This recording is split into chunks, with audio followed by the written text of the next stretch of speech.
আসসালামু আলাইকুম। আজকে হচ্ছে শুভ নববর্ষ। আজকে পান্তা আর ইলিশ হচ্ছে সবচেয়ে ফেভারিট জিনিস। সকালে ঘুম থেকে উঠে গোসল আসল করে এই যে এখন পান্তা ইলিশ খেতে বসছি। উঠে দেখি পান্তা ভাত নাই, গরম ভাতে পানি নিলে তারপরে পান্তা ভাত বানাই, তারপরে ভাত খাইলাম। ইলিশের একটা মাথা নিলাম, এই যে একটা মাথা, ইলিশের একটা মাথা নিয়ে তারপরে মজা করে খাইলাম।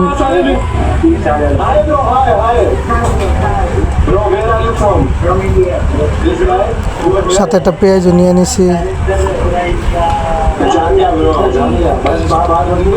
খুব টেস্টি, বাঙালিয়ানা খুব টেস্টি খাবার। একটা বাঙালি ভাব নিয়ে খেতে বসছি। আজকে বাংলা নববর্ষের প্রথম দিন, সে অনুযায়ী বাঙালিভাবে একটা খাবার প্রস্তুতি নিয়ে আসছিলাম, পান্তা ইলিশ। পান্তা ইলিশের মজাটাই খুব আলাদা। বাঙালি খাবারের প্রথম খাবার পান্তা আর ইলিশ, খুব সুস্বাদু লাগছিল। অনেকদিন পরে খাইতেছিলাম নববর্ষের শুভেচ্ছা উপলক্ষে। ধন্যবাদ সবাইকে।